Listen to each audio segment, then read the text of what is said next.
Hi, everybody. Welcome back to Stefanie Drysdale's weekly cybersecurity recap number 33. It's Friday, August 21st, 2020. Ms. Stefanie, welcome back. Thank you, Chuck. How are you? Very good. Tell us what's going on in cybersecurity. Lots of crazy stuff this week. Lots of breaches, lots of ransomware. Definitely a lot to go into. So I'll just jump right in. First, I want to just give a thank you to Saleshacker. They published their top 530 plus female sales practitioners that they recommended as experts for panels, presentations, and podcasts. While I'm not sure I'd call myself an expert, I can say that I am definitely in great company with so many great talents on that list. So I'm loving to see this push for diversity in presentations and leadership. There are many great male speakers, 70% are male, but it is nice to get a little bit of a varied perspective when we're all sitting in these large groups listening to people talk about different topics. So thank you guys so much for that, and very cool stuff.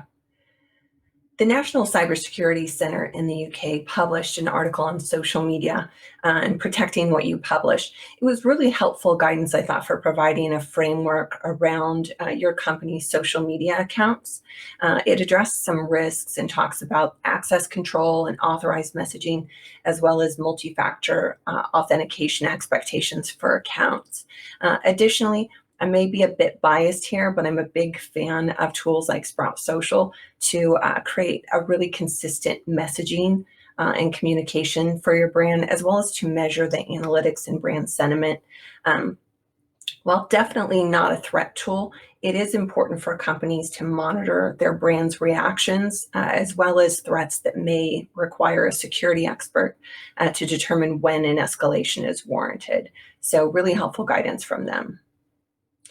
NCSC also shared their cyber insurance guidance. There's a lot of questions around cyber insurance, what it covers, what it doesn't cover. This was a really good starting point for those discussions, so that when you start having people approach you and you're having those conversations, that you know what it is you need and don't need. Alyssa Valentina Knight shared a Krebs on Security article about a security pro that got caught up in a bank fraud scam. It's really common. We've talked about these before. I thought this one was important to note because the customer did everything right. However, the bank's own protections worked against them when the scammer actually spoofed the victim's number and was able to access their recent transactions, and all while the victim was on the other line with the bank. So it's clear that criminals have caught up with these protections, and therefore they have to be replaced with newer, more effective ones. For those that aren't familiar with the term spoofing, it's basically where you get a call and the caller ID says that it's a number, that it's not truly that number. So anyone can spoof calls. There are apps that can help you spoof calls. There are VoIP numbers, all kinds of things. This isn't like a crazy technology. So that's why I always tell you all to be incredibly cautious when you answer calls, because just because the caller ID tells you that's who it is, doesn't mean that's who it is. Joshua Cohen shared an Inc.com article on Google's plan to disrupt the college degree. I'm loving this. Not sure how broad they plan to go with this, but knowing Google, I would guess pretty far. With remote learning, rising tuition costs, this solves a lot of problems. And if Google's willing to train and hire their own this way, I'd anticipate the broader adoption of this not being an issue. So, good stuff. Steve Morgan shared an interview with Robert Herjavec, the CEO of Herjavec Group.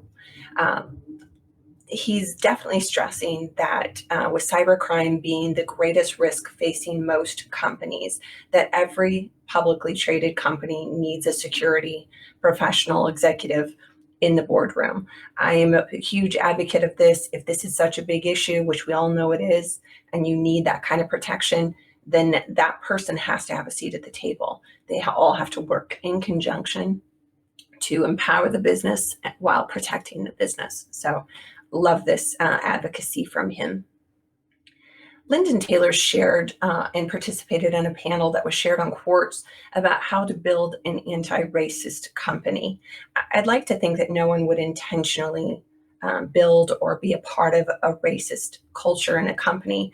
However, we know it happens, and the reality is I think most of this just needs to be solved through conversations, being open, listening, not being defensive whenever possible, and then just trying to, rebuild a culture that really encourages everyone to bring their best to the table and values each and every member. So, love seeing this. Harvard Business Review shared a study that pointed out the difference between men and women and their use of humor during presentations.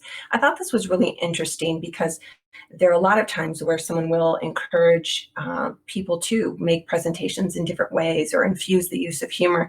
I thought this was a really interesting spin on this, how women, when they use humor in a presentation, that actually discredits them slightly.